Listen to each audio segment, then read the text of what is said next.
Good afternoon, everyone. Thank you for coming in this nice, wonderful weather.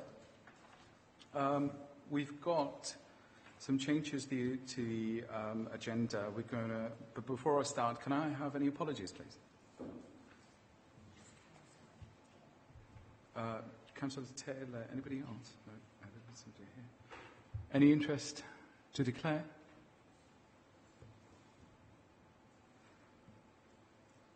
This is going live on the webcast. We broadcast live for the formal side of it from 2:30 to 2 to 2:30, and then we're going to informal, and then we're coming back to the formal session after the training session we've got. Before I start any further, can I just go around the panel members to introduce themselves? I'm the chair of the panel, Gulfa Massif, and if I can go around this side. My name's Elena McGlade. I'm the Governance Officer supporting the meeting.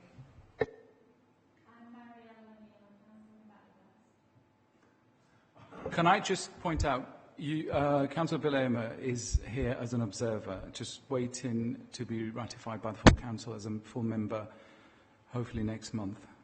So for right now, you're here as an observer. Hi, I'm Councillor James Homewood.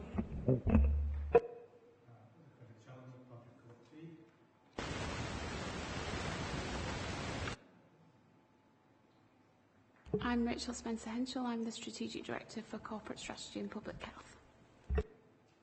I'm Kate McNicholas. I'm Strategy and Policy Service Manager. Richard Murgatroyd, Golka, Councillor. And Hilary Richards, Golka Councillor. Thank you, everyone. Can we go through the minutes? Minutes have been revised, they've been handed over to you. These are the additional ones which is not in the pack that you were sent. They seem to be okay?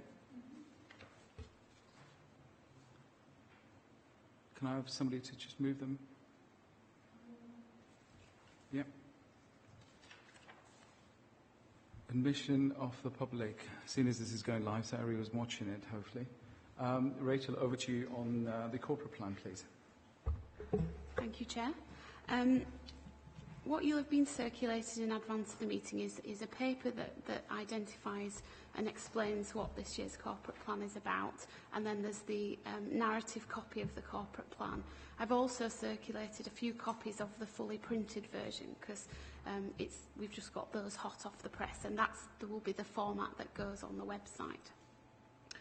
So essentially, this year's corporate plan we did a bit of a review of other authorities' corporate plans and tried to be clear about what the purpose of it was, because I think in the past we've had extremely long documents and then we've had a one-pager last year, and this was about saying what is an appropriate corporate plan for the organisation.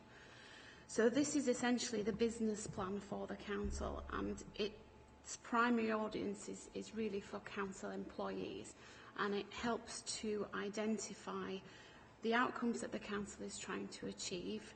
It focuses on what key actions and objectives we're going to be undertaking in the next 12-month period, how we're going to measure impact against those actions. It also provides some case studies about stuff that's going on that will help to give a flavour to the activity taking place by the council. In addition to that, what we were trying to create was a bit of a new narrative going forward, which represents the shift between our new council, which was an initiative that we had about 3 to 4 years ago, and moving to a Where Kirklees approach. Now, Where Kirklees approach is different to new council in that it builds on what we tried to achieve through that, but it moves us into the territory of saying, if we're going to achieve our shared outcomes, we need to work with partners. So partnership working is a key facet of that. It also takes some learning from some of the work done in children's services, which moves from a doing to people in working with them to create the solutions for them. So how do we create solutions together rather than us saying we will do? And I think that also reflects that as part of reducing resources, what's happened in the past, I think, is that people have kind of felt that the council can't do as much as it's done and withdrawn, rather than looking at all the assets available in communities and saying, well, how can we use those resources more effectively together? And that would include partners as well.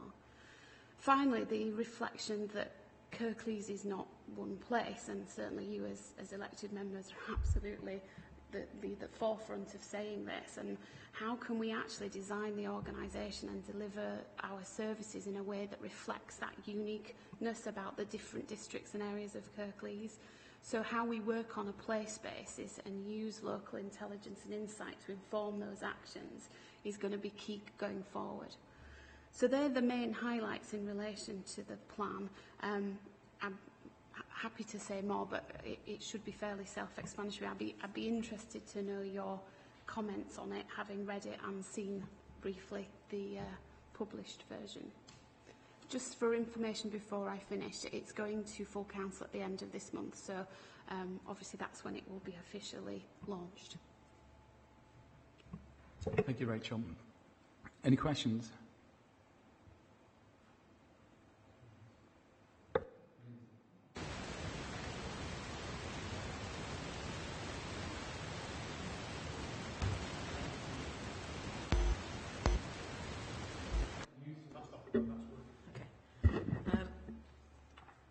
Given that one of the new emphases is on working with partners, I just wondered why this is going to be primarily an internal document and how it is that you will share the information in here with current and potential future partners. Thanks. That's a really good question. I think this is kind of, I suppose one of the things about a corporate plan is it's easy to think of it as a document that just gets published and then gets ignored. This is by no means the communication and engagement plan that will support the delivery of this. I think it was really important, certainly from feedback we've got from staff, is that people weren't as clear about the direction of travel as they could have been. I think they were clear that we had a vision for the district and they were clear that we had some shared outcomes, but no one really knew what actually that meant in terms of how they worked. So clarifying those three things is the first step. But actually what we will do then is tailor some communication engagement with partners to understand actually what that means in how they work with them.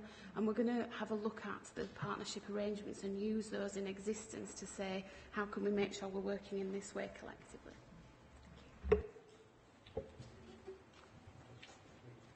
Sorry, Philip, do you have a question? Or? Yeah, I have a question, which is about the people in Kirklees experience high quality, clean and green environment. You've got an overall satisfaction with the local area as one of your measuring impacts. Have you got a particular tool to measure that satisfaction? We have a currently living in Kirklees survey that we run every 3 years, and that's a quality measure that's included in there. We can also get it through some national surveys as well, so it's the best measure at the moment of understanding people's satisfaction and therefore how they feel about the quality of their local environment and where they live. What we will be looking at as part of the rollout of this is how we, building on the concept of people being very different in different parts of Kirklees, how we can use engagement to get a sense of that local identity. And we'll obviously be working with members on that because they're key in terms of that local insight about how people think about their area. So I think we can measure it at a baseline level now and over in 3 years' time, but we might have to create some local tools of looking and measuring that.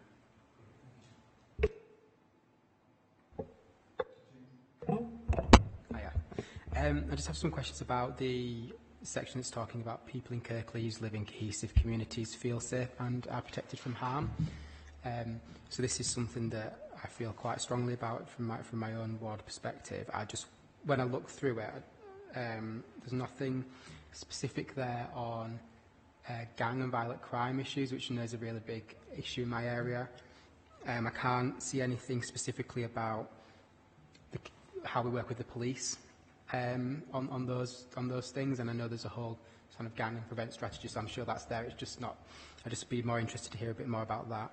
And my other sort of connected point is just around volunteers. So I can see there's a lot of emphasis put on volunteers. I just have concerns that in some communities, especially the more deprived areas, we really struggle to have volunteers who actually have time to give and to put in there, and I just don't know how that then reflects into the services that the council does provide in ensuring that sort of deprived communities aren't left without provision because we don't have the same number of volunteers as we perhaps do in other areas.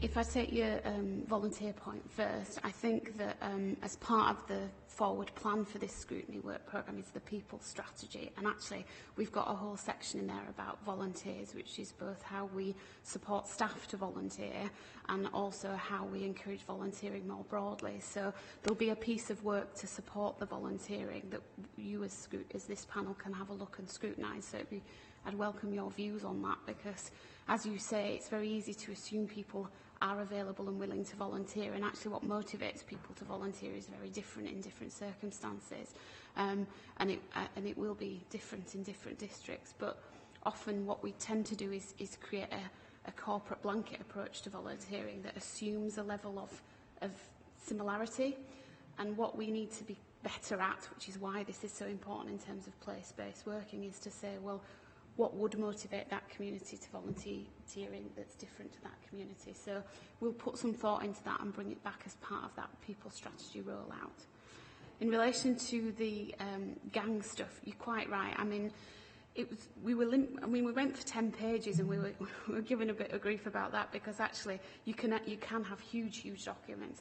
But certainly, for me, the important bit is recorded crime levels will obviously show that increase in gang-related activity. So how we're measuring these actions, they won't be static. And actually, if the intelligence tells us that gang-related issues are increasing, which I know you know they are, then that will become part of that work programme. So we're hoping this will be a bit more of a live document than it has been in the past, where it can get updated with some of those things.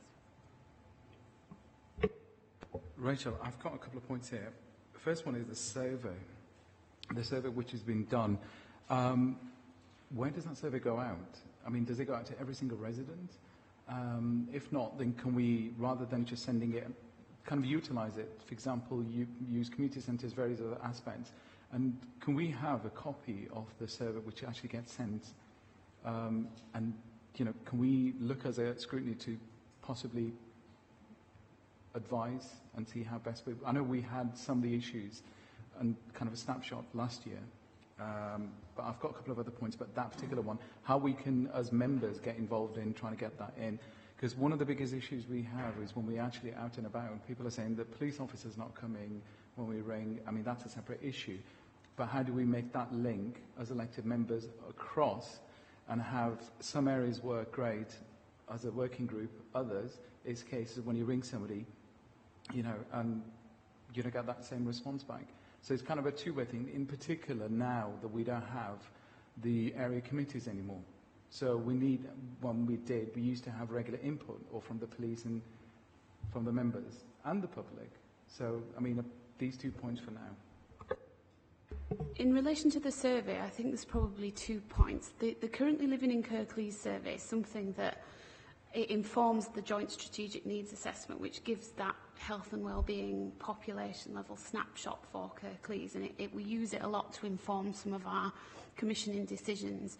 I think when as a council we stopped doing the I can't actually remember the title, but we had a corporate survey that was about how people felt about the district, which was a bit broader than the currently living in Kirklees survey. But I think at the time, I can't remember the rationale, but it got stopped. There's no reason at all why the panel can't see that. It goes out to it's like a random selection of households based on postcode, which is done through an external company. And they analyse the results. So some households may get it and some households don't. I think what would be really important for me is, as we create a bit of a new method for assessing people's views and feelings about their environment, we need to use this panel particularly, and members more broadly, in making sure we shape that, so we can bring that forward as part of the citizen engagement agenda later on through the year, if you like. And the second point on the survey is, I mean, it might not come into this domain in terms of what's going to happen with the business and the Brexit, but is there any way we can incorporate some kind of a survey that actually goes out as to what the kind of impact it would have, for example, individual businesses, and then feed it back. I mean, this is where I think we've discussed it in the past on different domains, but possibly, firstly, does that come into this panel? And second, if we can, simple survey that goes out to assess what kind of impact individual businesses would have, so we get an idea, because at the moment, you know, no one's got any idea whether it's business, individuals, public. I mean, what the perception and the reality is two different things here. I'll bring Kate in because she'll have some insight as well. But just before I do, what I'm not sure about is whether that would be something that the Economy and Infrastructure panel would look at in relation to economic growth. So it might be something that we need to check back with the Overview Management Committee. Did you want to just add something? In terms of who conducts surveys on businesses, there are surveys done of businesses in Kirklees and their perceptions of Brexit and the impact of Brexit. They're run by the Chamber of Commerce, so Mid Yorkshire Chamber of Commerce do those. They do them, I think, on a quarterly basis, so you can track changes in attitudes and changes in how positive businesses are about prospects moving forward and export and those sorts of things. So there's certainly information that our economy and infrastructure colleagues use, but it's drawn from activity that's done by the Chamber. And final question, we're Kirklees. Do you want to elaborate on that? I like that. It was the case of New Council. We've kind of moved away from there. Now we're coming on to this.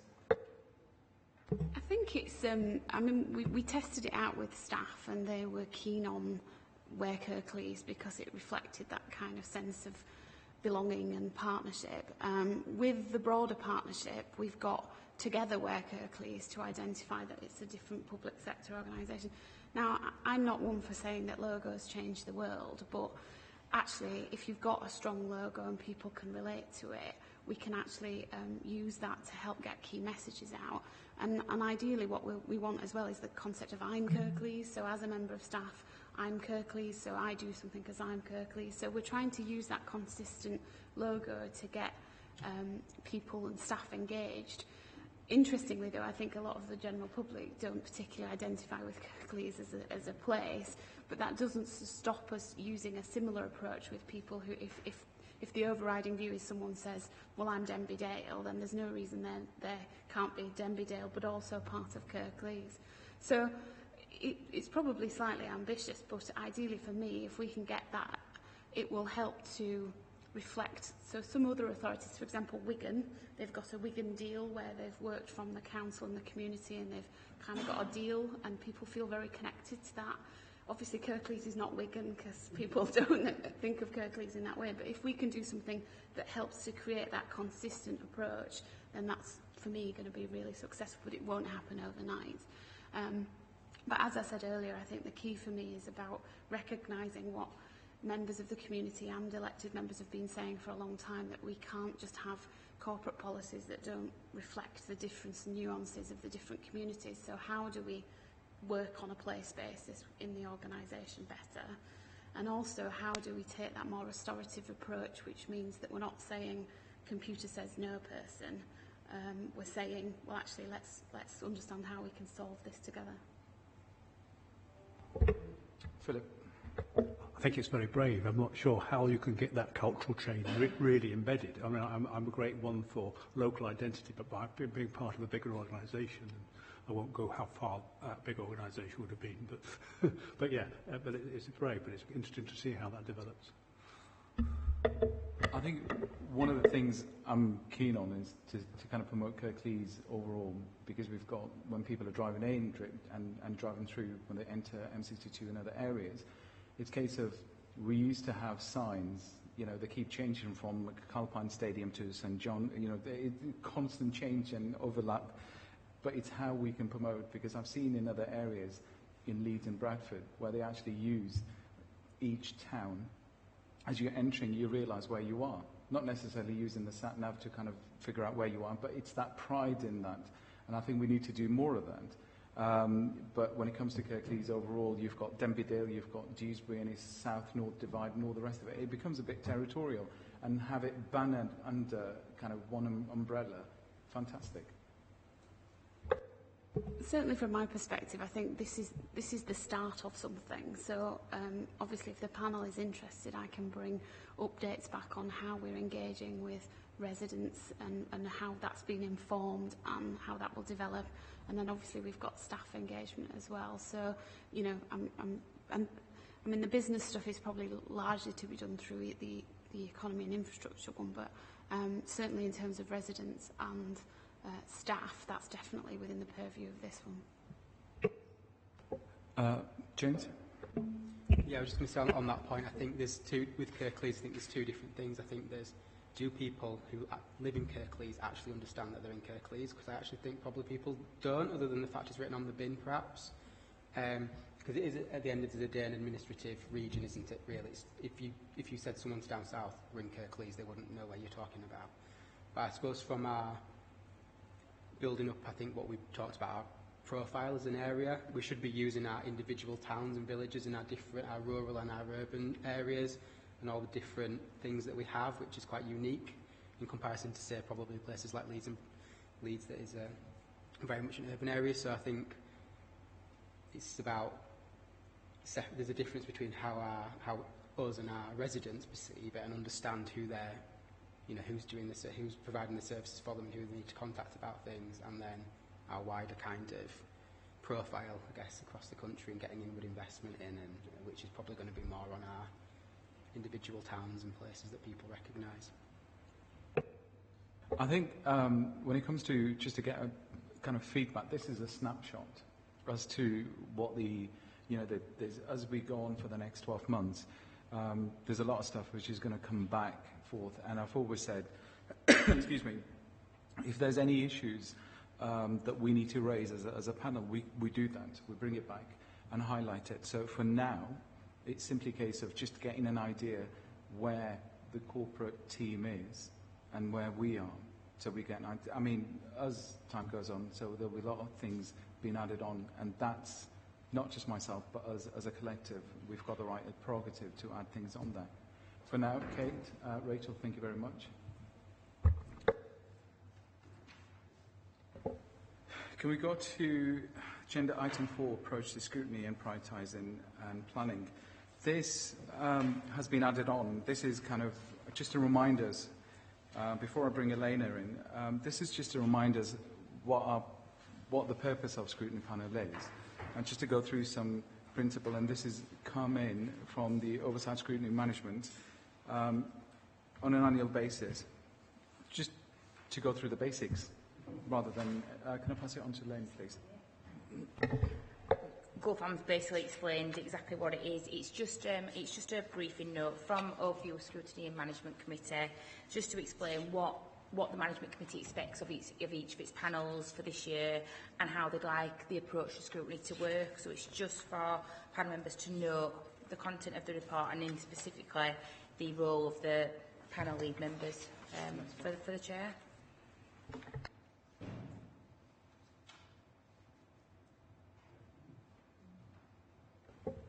While we're waiting, we might as well cover the last two bits before we go to the informal bit. Can we go to agenda 6, work programme, please?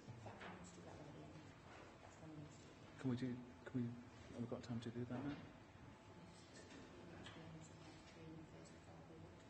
That's fine.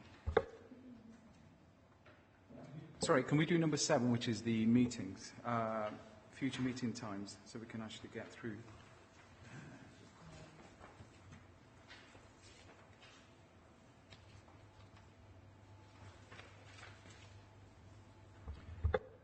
Everyone okay with that? The one area that doesn't seem to be listed in the work programme there is around the democracy issues, the work of following up on what the Democracy Commission was doing. And in light of the We're Kirklees and local engagement, because people are different in different parts of Kirklees, I can see an important link with that as well. That comes under the item number 6. Just mindset of the time. So while we're waiting, it's just future meeting dates, which is 7. So we're going to come back to 6 later. I'm assuming everyone's had a chance to look through. Are we okay with that? Okay, in that case, can I just close the meeting for now for the informal side so we can do the training? Thank you.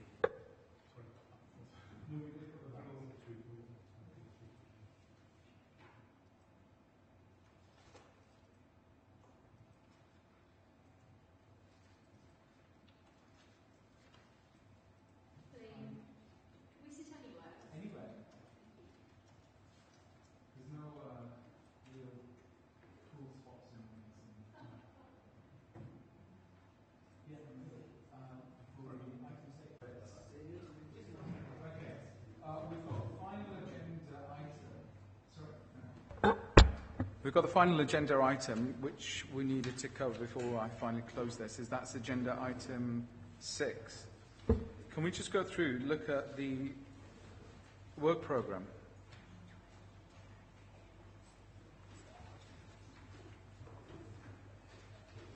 Sorry, give me a second.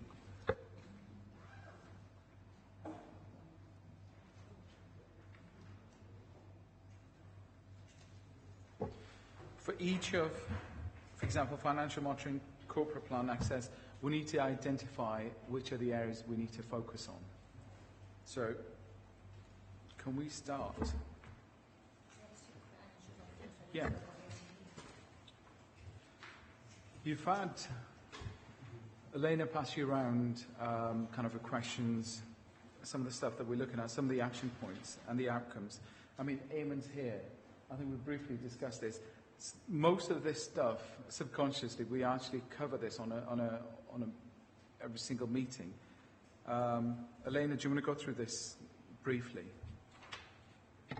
Yeah, it's just what we thought would be, because the finance is such a large area, we felt it was probably going to be covered at nearly every panel meeting, because there will always be something different to look at. So we thought it might be worth having a specific work programme for the financial area. So this is a first stab at some areas that cropped up out of some research that I undertook as to what Scrutiny could potentially add value to.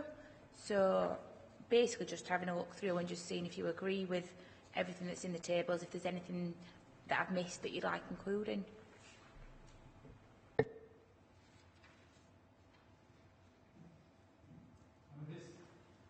We've gone through the forward plan, and this is more or less everything that we've covered. I think Rachel and ourselves, we've gone through this. So if there's anything missing, and I keep saying this, we can add it in whenever we want. But for now, this is what the schedule is for the next 12 months, for the next municipal year.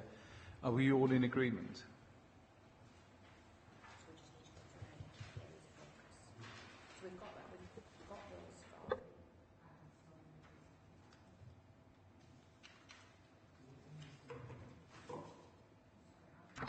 So on the financial work programme, you can see on the table I've actually identified a column that says areas of focus. So as long as everybody's happy with that, we've covered that one for the financial monitoring item. In relation to all the other areas, the panel needs to identify areas of focus. So are there some specific issues that they'd like to look at? There are comments in the table already for some of the areas.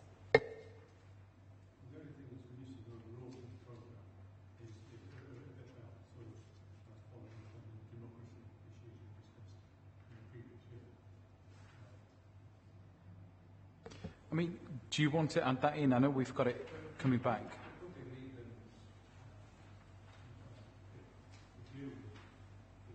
I mean, you've got two options. Can I have a one-to-one in my briefing to go through and feedback on that and add some of the stuff in there? Can we do that? And because Rachel's gone through quite a lot on the corporate plan, and I think there might be, because some areas do come into the corporate, others fall into other, say it's a case of trying to what we can squeeze in. Is that right, Rachel? And access to service, again, you've got a number of issues. Because in the past we've brought Hillary.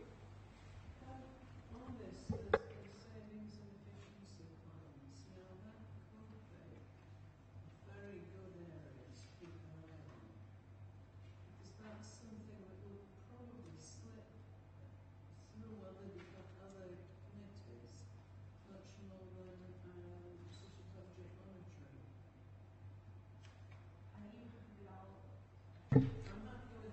with what's identified on there at the minute, is there any other areas that you would like to be covered, or like the panel to consider to be covered? I'd like to see some emphasis on the savings and efficiencies,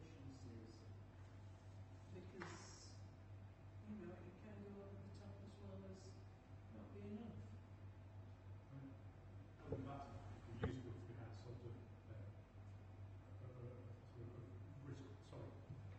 A risk assessment, you know, when you get so far through the financial year on where those are slipping and where they've sort of red, amber or yellow risk in terms of outcome.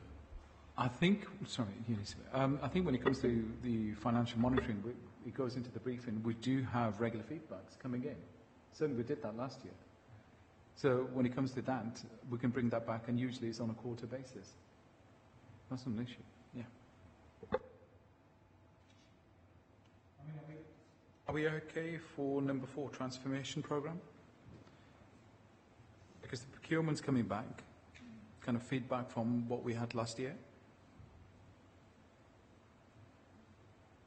And then number 5, we've got staff wellbeing, succession planning, induction planning, the right people in the right places, enable continuity. Are we okay with that? Number 6 and 7, digital by design, libraries. We have got a meeting. We've got a meeting for this to look at the libraries, so that's covered. This is number 8, landlord lettings. I mean, this is where the community groups pay to borrow land for community events, etc. I'm not sure when was the last time this was looked at, but it's been a while. So this, after talking to Rachel, we've decided to bring this in. Any input, feedback we can have, we can get a full review on this. Yeah? Chair. So we've got these areas, and I'm taking that the panel agrees with the comments that are already written in the table. So just looking at the dates for the items, we have the beginning of August meeting that's looking specifically at the libraries review. We then have a meeting at the end of August. Now, the only item at the minute we have scheduled on there is the transformation programme, and it's actually in relation to the procurement item.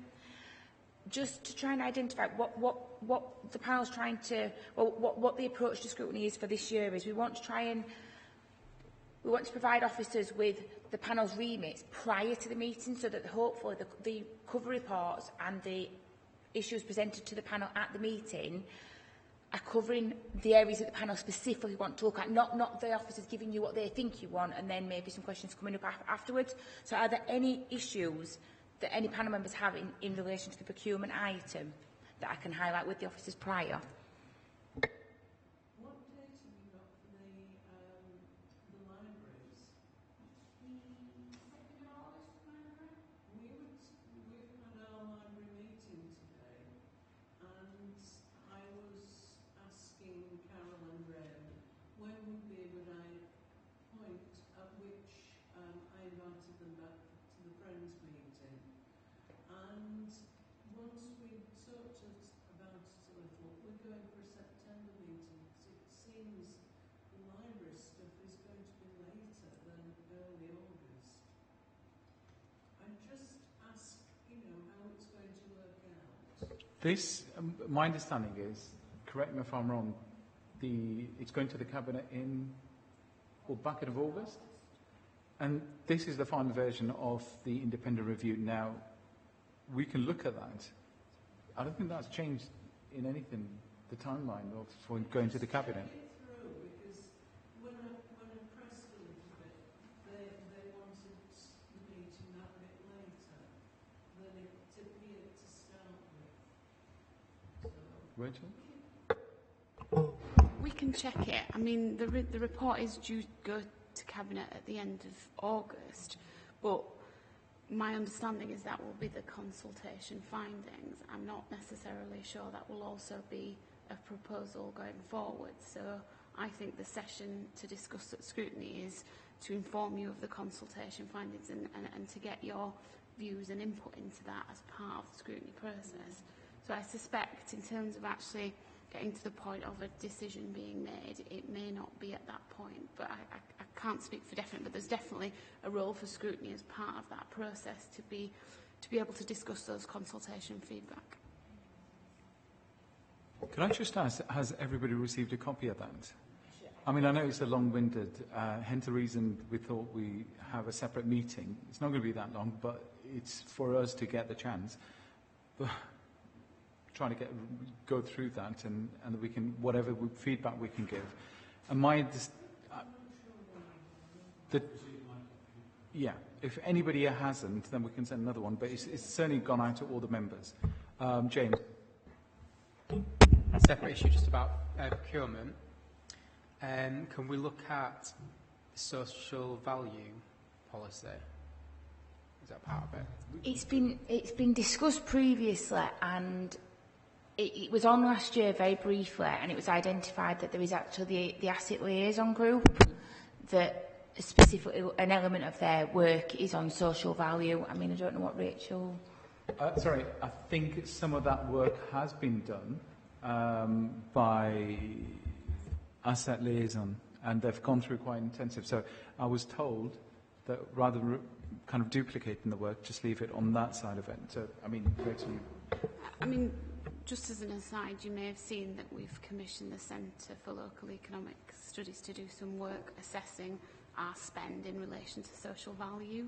There's a press release gone out, I think it was last week, about that. And the view is that we would refresh the social value policy on the back of that. Again, I think it does link to the corporate plan in relation to place-based working, but if we can look at what that group has actually scrutinised and think about whether there's any gaps, we can take that away and have a look. Yeah, if it's been already done, then obviously we don't need to do it, but I just know that it's something that people are raising quite a lot, and the policy, the current social value policy came in a couple of years ago, and I can't remember that it's been kind of reviewed again since then, but it sounds like it maybe possibly has elsewhere, but that's fine. We can look at it. There was discussion about the move to a categorisation model of procurement, and I don't think we had any great detail of how that was going to manifest itself, so it would be good to get some clarity of how that was going to manifest itself. Yeah, that's fine. And in terms of what the point James raised, we can get some information and send it across. Yeah? Yeah, so then that's reviewed at every meeting going forward, and we'll try to have a set into Okay. Yeah, Philip? The other point that was on the sort of potential working programme was commercialisation, and I know that Linda's not here now, but she showed some interest in what progress was being made on that.